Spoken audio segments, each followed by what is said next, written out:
c'est vrai que Dieu ne veut pas qu'on lui donne une partie de nous, mais qu'on lui donne 100%, pas 10%. Donc je me suis toujours demandé, ceux qui ont des problèmes pour donner 10%, je ne vais pas surtout parler de la dîme, mais 10%. Si tu n'arrives pas à donner 10%, je ne sais pas comment tu vas donner 100%. Parce que Dieu veut 100%. Et comme je dis souvent aux gens, vous savez, un moment peut arriver, Dieu peut te dire, va vider ton compte. C'est pour ça que je parle de l'authenticité de la foi.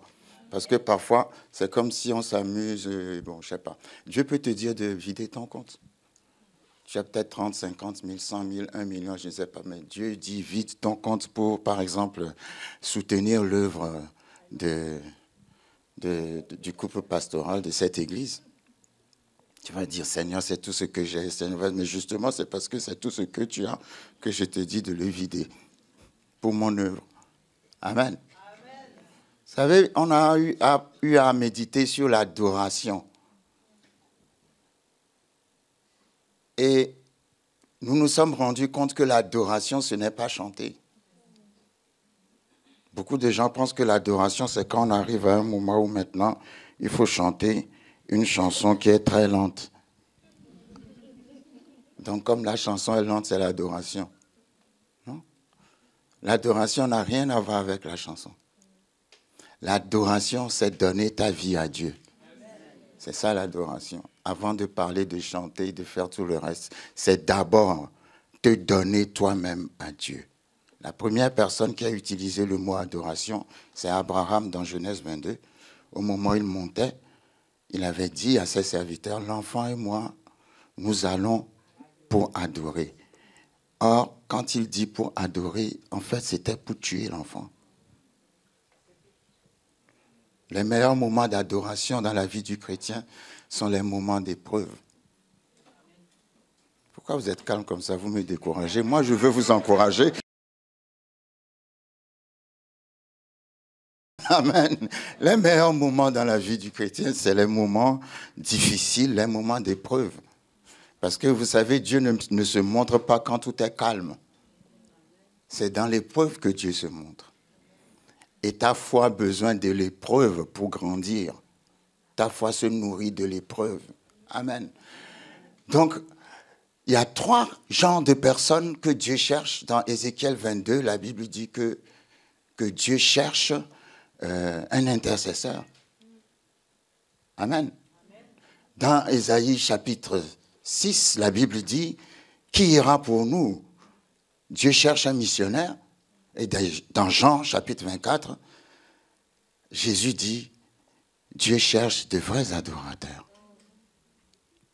Amen. Et moi, j'ai compris que Dieu ne nous appelle pas chrétiens, quoique le mot chrétien qui a été donné, un nom qui a été donné par des païens, n'est pas un mauvais nom, mais Dieu ne nous regarde pas comme chrétiens. La Bible n'a pas dit Dieu cherche des chrétiens, la Bible dit Dieu cherche de vrais adorateurs. C'est-à-dire des gens qui, numéro 1, donnent leur vie à Dieu. Parce que quand Abraham était prêt à donner Isaac à Dieu, Isaac représentait la vie d'Abraham. Et c'est pour ça qu'en retour, plus tard, Dieu aussi va donner Jésus qui représente la vie de Dieu. Donc quand tu dis « j'adore », ça veut dire que tu n'as plus de volonté. Tu es devenu l'esclave de Dieu. Et comme la chanson dit, il fait de toi ce qu'il veut. Amen. Quand on a chanté la chanson, j'ai vu que tout le monde a chanté la chanson, mais est-ce que tout le monde veut que Dieu fasse de lui ce qu'il veut? Est-ce que tout le monde est vraiment adorateur? L'adorateur donne tout à Dieu. Alléluia. L'adorateur donne plus que la dîme à Dieu. Parce que si tu t'es donné toi-même à Dieu, ça veut dire que tu lui as donné tout ce que tu es et tout ce que tu as. Tu ne peux pas dire j'adore Dieu et garder certaines choses pour toi. Non, non. Tu donnes tout à Dieu. 100%. Si vous prenez la chose de cette façon, ça va réveiller quelqu'un. Tu n'aimes pas qu'on te parle de la dîme, mais Dieu ne te demande pas 10%. Alors, si tu ne peux pas donner 10%, vraiment, je ne sais pas dans quelle catégorie je vais te classer. Parce que l'adorateur donne 100%. 10%, c'est un commencement. 10%, c'est l'Ancien Testament. Le Nouveau Testament est une alliance supérieure et meilleure. Donc, si dans l'Ancien, on donne 10, dans le Nouveau, tu dois donner quelque chose qui est supérieur et meilleur. Tout le monde dit, ah non, il ne faut pas donner la dîme, il ne faut pas donner la dîme. Excusez-moi, mais la foi consiste à imiter ce que les patriarches ont fait. Dieu dit, je suis le même hier, aujourd'hui et éternellement. Si Dieu a aimé la foi d'Abraham, donc il aimera toujours sa foi maintenant et éternellement. Quand vous lisez le livre des Hébreux, les gens disent non que... Vous savez, c'est pour ça que je dis c'est très important d'étudier la parole. Parce que les gens vont vous dire, ah non, la dîme, c'est l'Ancien Testament, on ne donne plus la dîme, on ne donne plus la dîme, on ne donne plus la dîme. On parle de la dîme dans le Nouveau Testament, dans l'Épître aux Hébreux.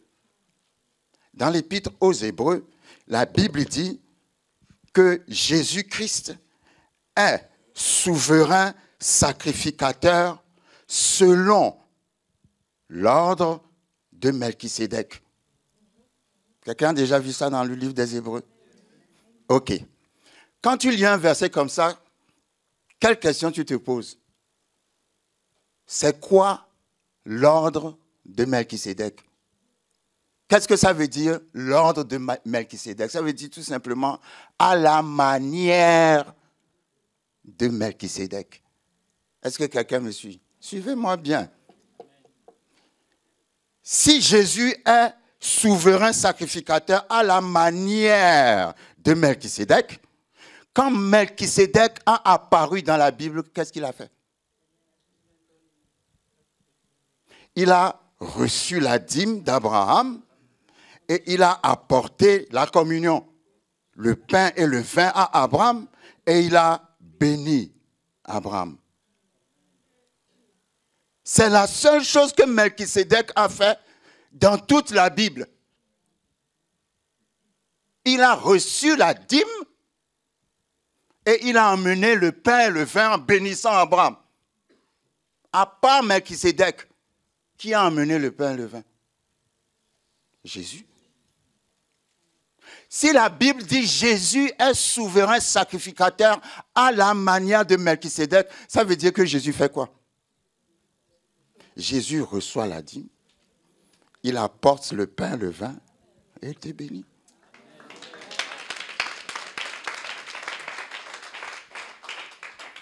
Maintenant, ne viens pas me parler de Moïse, qu'on n'est plus dans l'Ancien Testament. Si Jésus est souverain sacrificateur à la manière de Melchisédek, et que la seule chose que Melchisédek nous a montré, c'est recevoir la dîme, amener la communion et nous bénir, c'est qu'il faut apporter la dîme à Jésus, prendre la communion, il va te bénir. Maintenant, dites-moi, quel argument vous pouvez me sortir pour me contredire? Le seul argument que vous pouvez me sortir, c'est de me dire que Jésus-Christ n'est pas souverain sacrificateur à la manière de Melchisédek. Mais si la Bible a dit qu'il l'est, dis à ton voisin, tu dois apporter la dîme. Donc, tous les gens qui vous racontent des histoires sur la dîme, là, il y a un problème. Alléluia. Le souverain sacrificateur, Jésus, attend ta dîme. Et pour donner la dîme à Jésus, tu l'apportes à l'église.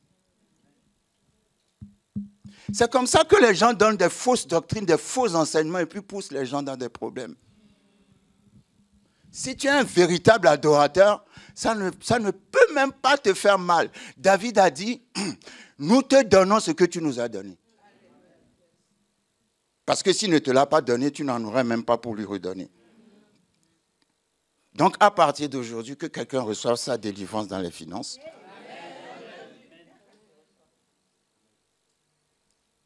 Dieu n'a pas besoin de notre argent, il a besoin de notre foi. Et Dieu est prêt à faire toutes sortes de miracles dans ta vie. Alléluia.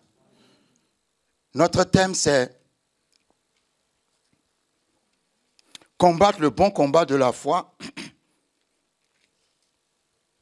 achever la course et garder la foi, comme l'apôtre Paul le disait à son fils Timothée dans 2 Timothée, chapitre 4. Hein. Mais je vais d'abord vous inviter dans 2 Corinthiens, chapitre 12.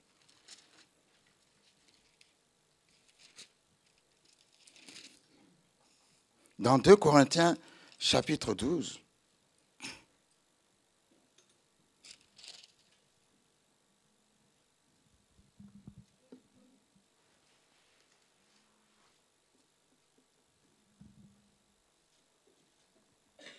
À partir du verset 7.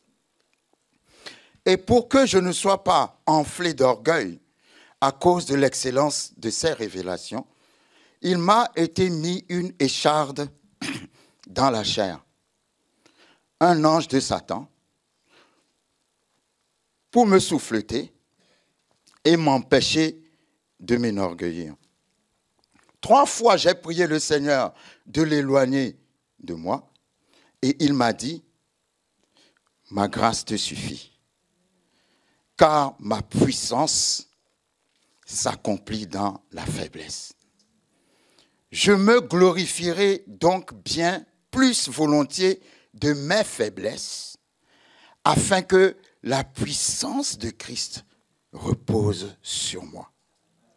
C'est pourquoi je me plais dans les faiblesses, dans les outrages, dans les calamités, dans les persécutions, dans les détresses, pour Christ. Car quand je suis faible, c'est alors que je suis fort. Amen. Car quand je suis faible, c'est alors que je suis fort. Bon, dans le corps de Christ, maintenant, j'ai remarqué qu'il y a plusieurs écoles. C'est-à-dire, il y a plusieurs interprétations de certains passages. Et dans un sens, je trouve que c'est un peu dommage, parce que je pense que nous devons avoir l'unité dans l'enseignement de la saine doctrine. Mais si mon école ne correspond pas à la vôtre, ce n'est pas grave, mais la manière dont moi je comprends ce passage, parce que j'ai entendu dire beaucoup de choses sur Paul, que Paul avait une maladie, Paul souffrait dans son corps d'une maladie particulière et Dieu ne voulait pas le guérir. C'est ça la version la plus populaire. Mais je ne pense pas que Paul avait une maladie. Parce que Paul a dit, quand nous reprenons ce que nous avons lu, il a dit, en supposant même que c'est une maladie, hein, il a prié le Seigneur ne l'a pas guéri. Le Seigneur lui a dit, ma grâce te suffit, car ma puissance s'accomplit. Donc c'est la maladie qu'il appelle faiblesse alors. Car ma puissance s'accomplit dans la maladie. Je me glorifierai donc plus volontiers de ma maladie, afin que la puissance de Christ repose sur moi. C'est-à-dire que toi, tu es malade, mais il ne te guérit pas pour que sa puissance repose sur toi. Est-ce que vous me suivez? C'est pourquoi je me plais dans la maladie. Il y a quelqu'un qui aime se plaire dans la maladie ici? Amen. Dans les outrages, les calamités, les persécutions, les détresses pour Christ, car quand je suis malade, c'est alors que je suis fort. Alléluia. Vous ne voyez pas que si on met maladie à la place de certains mots, ça cause un petit problème. La grâce, c'est Jésus qui est venu mourir pour que tu sois guéri. Dieu ne peut pas dire à quelqu'un, je ne te guéris pas, ma grâce te suffit. Si ta grâce me suffit, c'est que je reçois la guérison. Et c'est ça le message de la grâce. Par sa meurtrissure, Isaïe 53, nous sommes guéris. 1 Pierre chapitre 3 au chapitre 2 a repris le même passage en disant, par sa meurtrissure, nous avons été guéris. Passé composé. Ouais, Ésaïe 53 parle au présent. Par sa meurtrissure, nous sommes guéris. Mais 1 Pierre 2 ou bien 1 Pierre 3, je crois que c'est 1 Pierre 2, chapitre verset 23 qui dit, a repris le même passage et il dit, par sa meurtrissure, nous avons été guéris. Donc, ce n'est pas maintenant que tu cherches la guérison, parce que la guérison t'a été déjà donnée depuis 2000 ans quand Jésus était sur la croix. Dieu souvent parle au passé. Quand Dieu dit « je te bénirai », pour Dieu, ça veut dire « c'est déjà fait ». Mais pour toi, tu vois le futur. Amen. Donc la grâce, c'est la guérison. Jésus est venu mourir, ressusciter d'entre les morts pour nous délivrer de la mort spirituelle, c'est-à-dire de la séparation de Dieu, pour nous délivrer de la pauvreté, pour nous apporter la guérison. Et Paul, qui a été le plus utilisé de tous les apôtres, ne peut pas apporter le message de la grâce, comment dirais-je, dans la maladie. Amen. Bon, il peut arriver, parce que quand vous lisez 1 Corinthiens 12, la Bible dit que le don est pour les autres. Tu peux prêcher la parole et être soit toi-même malade, alléluia, ou avoir dans ta famille quelqu'un qui est malade, mais le don qui est en toi opère pour les autres. C'est comme Bénigne qui avait souffert d'une maladie pendant longtemps, mais un jour Dieu l'a quand même guéri. Parce que le don est pour les autres. Le don de guérison, le don de miracle, le don, d'ailleurs quand vous lisez 1 Corinthiens 10, 12, ce n'est pas le don de guérison, c'est le don des guérisons. Parce que chacun a sa spécialité dans la guérison, comme vous trouvez des médecins qui sont spécialistes dans telle chose, telle chose, telle chose. Donc c'est le don des guérisons qui ne sont pas pour toi, qui n'est pas pour toi, mais pour servir les autres. Je dis ça parce que je voudrais, quand nous lisons la parole, parfois la parole est très simple, hein? 2 Corinthiens 12, verset 7. « Et pour que je ne sois pas enflé d'orgueil à cause de l'excellence de ces révélations, il m'a été mis une écharde dans la chair, un ange de Satan. » C'est quoi l'écharde dans la chair? Un ange de Satan. Vous me suivez? Il a dit ce qui constitue l'écharde. Il a dit, il m'a été mis dans la chair une écharde, et après il a dit, l'écharde, c'est un ange de Satan. Il n'a pas dit l'écharde, c'est une maladie. Vous voyez, les choses sont tellement simples, mais on veut tellement spiritualiser la parole. On va chercher des histoires bizarres et compliquées. La parole, Dieu est la personne la plus simple qui existe sur la terre. Quand nous lisons la parole, restons simplement dans la parole. Donc, l'écharde, c'est un ange de Satan pour me souffleter. Le verbe souffleter en grec est traduit par un mot qui signifie coup après coup.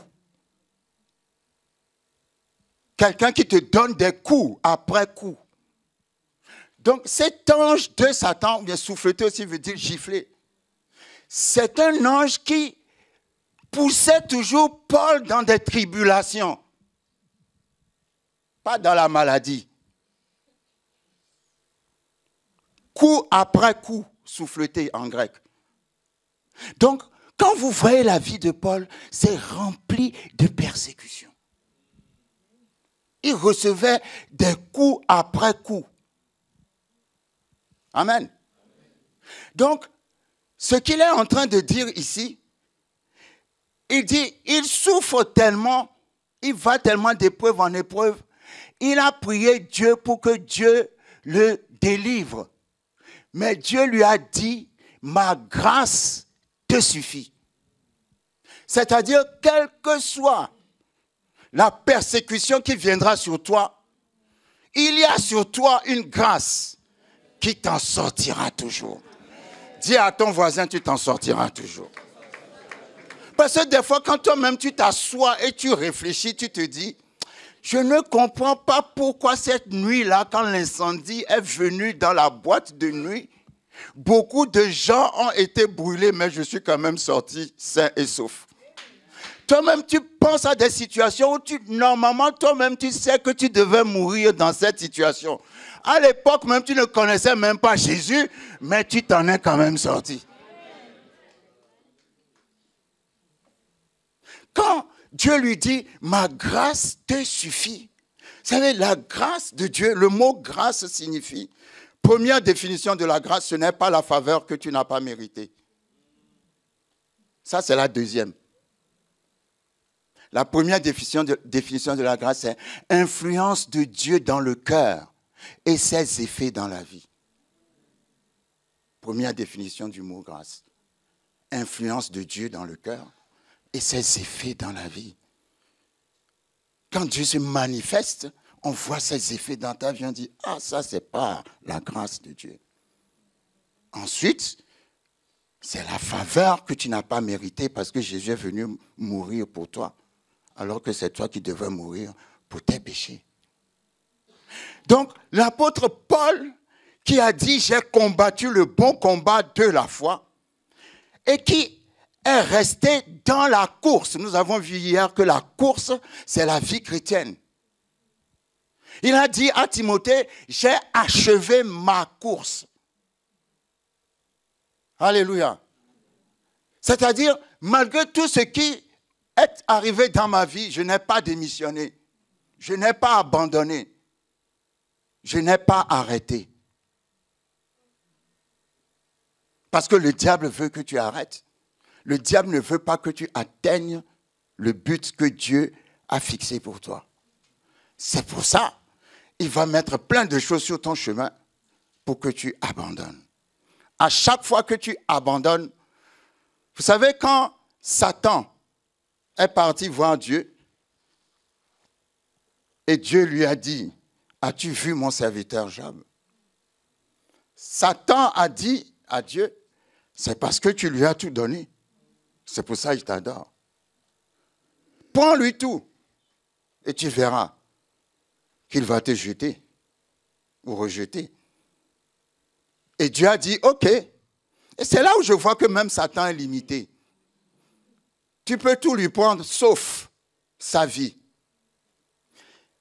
La Bible dit, quand Job a tout perdu, il n'a pas maudit Dieu. Il est resté fidèle à son Dieu. Pourquoi il est resté fidèle à son Dieu? Parce qu'il a connu Dieu, il a compris que Dieu est un Dieu qui restaure. Mais l'histoire, la chose la plus importante dans l'histoire de Job, c'est même pas ça. C'est comment Dieu était fier de Job devant Satan. C'est ça que moi j'aime dans l'histoire de Job. C'est que Dieu s'enorgueillissait devant Satan. As-tu vu mon serviteur Job? Peut-être Dieu s'enorgueillit de toi devant Satan. Et quand Satan vient te donner des mots de tête, toi tu laisses tomber Dieu, tu fais honte à Dieu. Dieu dit, mais moi j'étais fier de toi, comme ça tu me laisses tomber rapidement, tout simplement à cause de cette petite épreuve. À chaque fois je me dis, mais est-ce que tu sais ce que Dieu a dit de toi? Parce que ça c'est très fort. Dieu aimait tellement Job qu'il s'en enorgueillissait devant Satan. Et quand Satan lui a dit quelque chose du genre, c'est parce que tu as mis une haie autour de lui.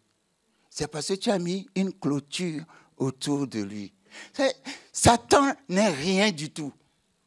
Dans Ésaïe chapitre 14, il y a un verset qui dit, quand on verra Satan, on va se dire, est-ce celui-là qui faisait trembler toute la terre?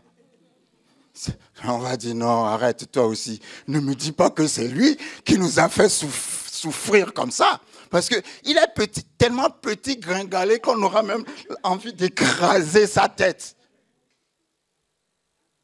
Est-ce celui-là qui faisait trembler toute la terre? La Bible dit, le diable vient comme un lion rugissant. Il est dans la catégorie des comme. Quand on dit comme, ça veut dire que tu n'es pas la chose. Oh, come on. Mais le vrai lion, c'est le lion de la tribu de Juda. Il ne vient pas comme un lion parce qu'il est le lion de la tribu de Juda, mais le diable vient comme un lion. Dis à ton voisin, il est comme. Comme. Satan aime toujours influencer avec les apparences et tout ça. Et quand toi tu vois ça, tu es complètement troublé. Non, il est comme. Toi, le vrai lion est avec toi. Alléluia. Donc, l'apôtre Paul est quelqu'un qui a beaucoup souffert. Quand nous lisons nous lisons 2 Corinthiens chapitre 11, dans 2 Corinthiens chapitre 12, il nous a parlé de l'écharde. L'écharde dans la chair de Paul, vous la voyez clairement dans 2 Corinthiens chapitre 11. Parce que dans 2 Corinthiens chapitre 11, il a fait une liste de tout ce qui lui arrivait comme, comment dirais-je, tribulation. Et cette liste, c'était même pas encore tout ce qui lui était arrivé. 2 Corinthiens 11, à partir du verset 25. Paul dit, 3 fois j'ai été battu de verge. Attends, quand on te donne des coups de bâton, est-ce que c'est dans la chair? Hein? C'est dans la chair que tu reçois les coups, non? Quand il dit une écharde dans la chair, quand tu as bien donné les coups, tu ressens qu'il y a quelque chose dans ta chair, non? Tu souffres, n'est-ce pas? Il dit, verset 25, 3 fois j'ai été battu de verge, 1 fois j'ai été lapidé, 3 fois j'ai fait naufrage. J'ai passé 1 jour et 1 nuit dans l'abîme. Fréquemment en voyage, j'ai été en péril sur les fleuves, en péril de la part des brigands, en péril de la part de ceux de ma nation, en péril de la part des païens, en péril dans les villes, en péril dans les déserts, en péril sur la mer, en péril parmi les faux frères. C'est-à-dire que lui, c'est le péril seulement. J'ai été mis dans le travail et dans la peine, exposé à de nombreuses veilles, à la faim, à la soif, à des jeûnes multipliés, au froid et à la nudité. Et sans parler d'autre chose, je suis assiégé chaque jour par les soucis que me donnent toutes les églises, qui est faible que je ne sois faible, qui vient à tomber que je ne brûle. Vous voyez, ce qu'on a cité là, c'est juste une petite partie des souffrances de Paul. Donc quand il dit, il y a dans ma chair une écharde, et puis après il dit, un ange de Satan pour me souffleter. Cet ange-là le poussait toujours dans des situations où on le frappait. On le jetait dans l'abîme. On le lapidait. Hier, je vous disais que, il faut que je n'ai pas la référence, Paul a été projeté dans une ville, on l'a lapidé. Et on a jeté son corps dehors, en dehors de la ville, croyant qu'il était mort. Et les frères l'ont entouré et ont prié pour lui, il s'est relevé. Et quand il s'est relevé, il est encore retourné dans la ville où on venait juste de le lapider. Alléluia. Paul n'avait pas peur des souffrances. Amen. Un jour, il est sorti d'un naufrage. Il est parti chercher du bois et il y avait un serpent qui l'a piqué. Et tous les gens de cette île pensaient qu'il allait mourir. Et ils s'attendaient à ce qu'il meure.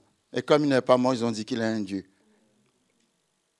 Parce que sa foi était tellement forte que rien, même pas la morsure d'un serpent ne pouvait l'arrêter.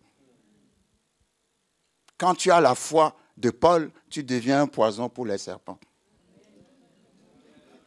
Je ne sais plus si c'est Montaigne ou je ne sais plus qui a écrit ceci. Un jour, le serpent a mordu mon ami frérot. Devinez ce qui arriva. Ce fut le serpent qui mourut. Généralement, quand le serpent te mord, c'est toi qui meurs. Mais imagine le serpent te mord et c'est le serpent qui meurt. Come on, alléluia. Paul n'avait peur de rien. Amen. Même dans un passage du livre des Actes, on lui a dit que si tu vas dans tel endroit, il y a telle chose qui va t'arriver, telle chose qui va t'arriver. Mais il s'est quand même levé, il est parti là-bas. C'est-à-dire que sa foi dépasse les montagnes. Amen. C'est à cette foi-là qu'il faut qu'on arrive. Hein? Donc, il a beaucoup souffert. Il a écrit à Timothée, 2 Timothée chapitre 3, verset 10, et il a dit quelque chose que je trouve très beau. Et dans cette chose, dans cette parole, quelqu'un doit recevoir sa délivrance aujourd'hui. 2 Timothée chapitre 3, verset 10. Je prie que ce verset te guérisse et que ce verset apporte la solution à tous tes problèmes. 2 Timothée 3, verset 10. Pour toi, tu as suivi de près mon enseignement, ma conduite, mes résolutions, ma foi, ma douceur, ma charité, ma constance, mes persécutions, mes souffrances. À quelle souffrance n'ai-je pas été exposé à Antioche, à Icône, à Lystre? Quelle persécution n'ai-je pas supportée? Il a connu toutes les persécutions. Il n'y a aucune persécution sur cette terre que Paul n'a pas connue. Et il dit, et le Seigneur m'a délivré de toutes. Oh, votre amen est décourageant. Il dit, quelle persécution je n'ai pas connue. Et le Seigneur m'a délivré de toutes. Je déclare aujourd'hui, dans le nom puissant de Jésus, que le Seigneur va te délivrer de cette situation que tu es en train de traverser maintenant. Il n'y a pas eu une seule persécution dans laquelle Dieu a oublié Paul. Il dit, et le Seigneur m'a... Répétez après moi s'il vous plaît. Et le Seigneur m'a délivré de toutes. Répète encore. Et le Seigneur m'a délivré de toutes. Dis-le encore. Et le Seigneur m'a délivré de toutes.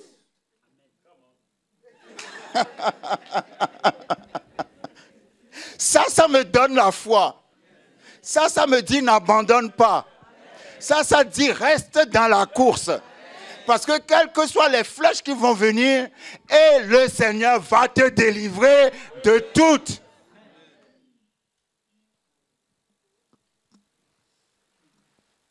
Si Paul avait dit, le Seigneur m'a délivré de certaines, là j'allais m'inquiéter. Il m'a délivré de 99%. Non, j'allais m'inquiéter. Non, il a dit, il m'a délivré de toutes.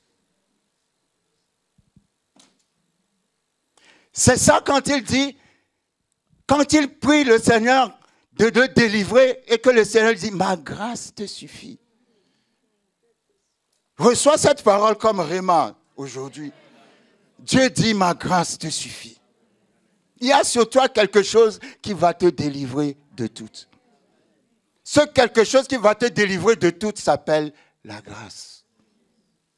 Vous savez, il y a des situations où même quand tu attends que Dieu te donne quelque chose et que ça n'arrive pas, hein, la grâce suffit pour que tu traverses cette saison. Alléluia. Dieu donne une grâce spéciale parfois pour traverser une saison que normalement on ne peut pas traverser. Mais toi, tu l'as traversée parce que la grâce a été suffisante pour toi. Ah, je prie dans ta situation que la grâce soit suffisante pour toi. Que la grâce soit suffisante pour ton mariage, suffisante pour tes études, suffisante pour ta foi chrétienne, suffisante dans ton travail, suffisante dans ta vie quotidienne, suffisante dans ton compte bancaire. Partout où il y a manque, j'appelle grâce. Partout où il y a manque, que la grâce soit suffisante pour toi. Partout où il y a manque de provision, qu'il y ait une manifestation de la grâce de Dieu. Après, tu vas dire, mais je ne sais pas comment j'ai fait. Non, non, la grâce a été suffisante.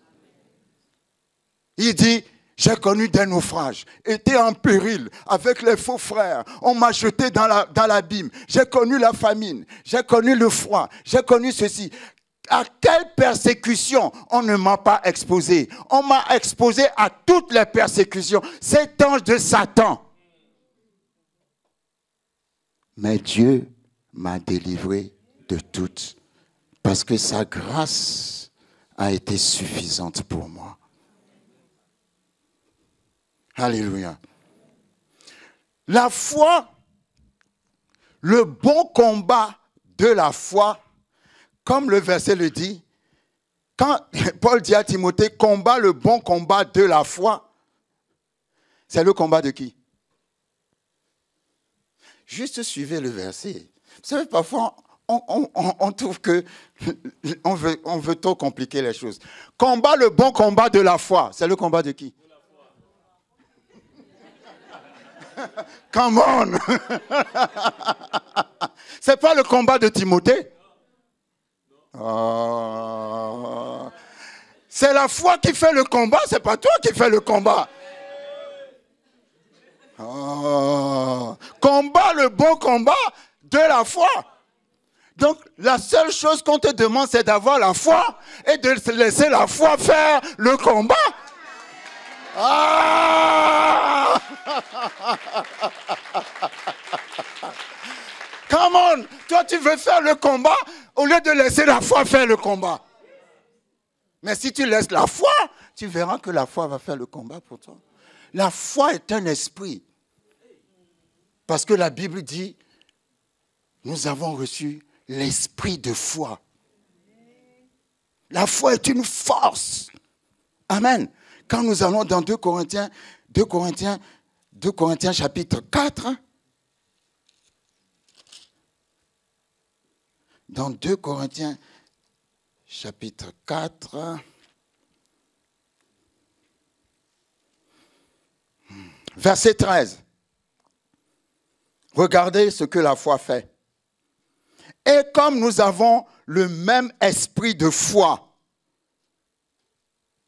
qui est exprimé dans cette parole de l'Écriture.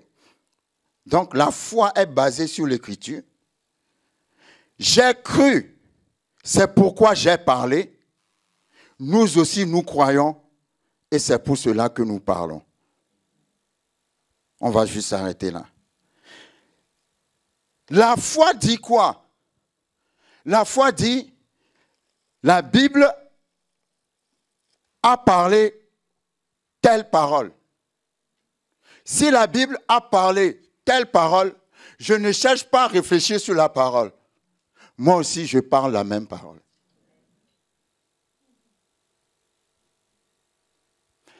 L'esprit de foi dit, si la Bible a dit, donc c'est vrai, et moi aussi je le dis. J'ai cru cette parole de l'Écriture, j'ai cru, c'est pour ça, c'est pourquoi j'ai parlé. Nous aussi, nous croyons, et c'est pour cela que nous parlons. Nous disons juste ce que la parole dit. Quand tu as l'esprit de foi dit ce que la parole dit. Si la parole déclare, tant l'esprit de foi le déclare. Que tu le sentes ou que tu ne le sentes pas, que tu le vois ou que tu ne le vois pas. Si Dieu dit tu es guéri, tu es guéri. Même si dans ton corps, tu sens que tu n'es pas guéri, tu ne t'occupes pas de ton corps. Parce que la foi n'a rien à voir avec les 5 sens.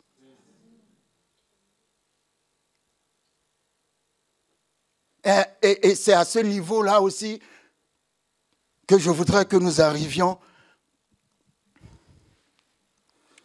Hier, je parlais avec votre pasteur qui a des paroles Réma, et il a dit quelque chose qui m'a vraiment explosé la tête. Je n'ai pas dormi la nuit. Il a parlé de 3 choses. 3 choses que la foi ne doit pas exprimer.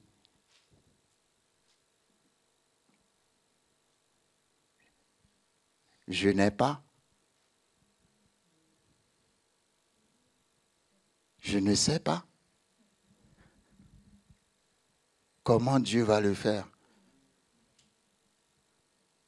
Voilà les 3 ennemis de la foi. Je n'ai pas. Je ne sais pas. Comment Dieu va faire? À chaque fois, l'ennemi va toujours t'amener devant ces 3 questions. Or, tu n'es pas.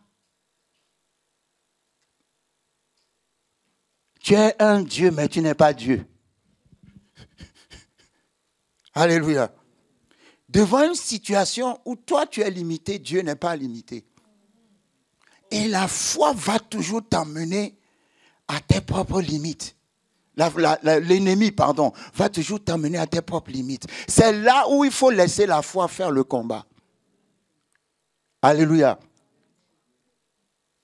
Parce qu'à partir d'un certain niveau, il y a des choses qui sont pour toi et ta logique impossibles. Dis-moi tout ce que tu veux, c'est impossible. Mais Dieu rit et dit c'est possible. Et comme tu n'es pas Dieu, tu ne sais pas. Mais la foi sait. Dis à ton voisin, la foi sait. Laisse la foi faire le combat.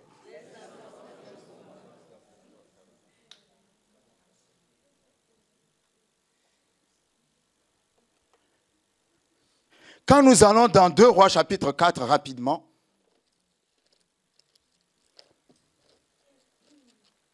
dans 2 Rois chapitre 4, nous allons voir une situation, une situation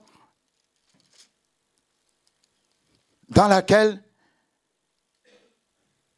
vous allez voir qu'il y a quelqu'un qui a expérimenté un miracle impossible. Comme tu vas l'expérimenter cette semaine. Je ne sais pas si j'ai bien cité les trois ennemis de la foi. En fait, c'est je n'ai pas, je ne sais pas, je ne peux pas. Il ne faut pas que je cite mal le pasteur. Je n'ai pas, je ne sais pas, je ne peux pas. Je n'ai pas, je ne sais pas, je ne peux pas. Je suis sûr que nous tous ici, on doit se retrouver dans une de ces déclarations. Je n'ai pas, je ne sais pas, je ne peux pas. Alléluia. Donc, dans 2 Rois chapitre 4 nous parle d'une femme veuve. Cette femme veuve, son mari avait servi le prophète. Et après, le mari est mort. Mais le mari avait eu beaucoup de dettes avant de mourir. Et quand le mari était mort, les gens qui devaient de l'argent sont venus pour réclamer, pour récupérer l'argent de la dette. Mais la femme n'avait pas les moyens.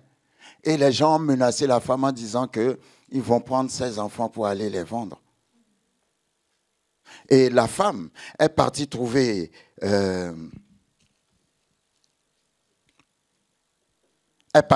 Élisée. Et j'aime bien les femmes. Quand elle est partie trouver Élisée, regardez comment elle a parlé à Élisée. Elle dit, ton serviteur, mon mari est mort. C'est une femme à histoire. Hein. C'est-à-dire, mon mari t'a servi, il n'a rien eu. Hein? Mon mari t'a servi, tu ne l'as pas bien payé.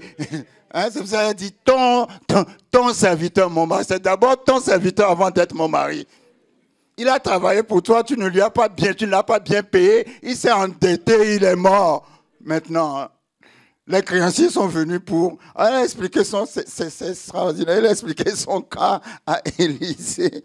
Elle n'a pas d'argent pour payer les créanciers, mais Élisée va lui poser une seule question. Élisée va lui demander, qu'as-tu à la maison?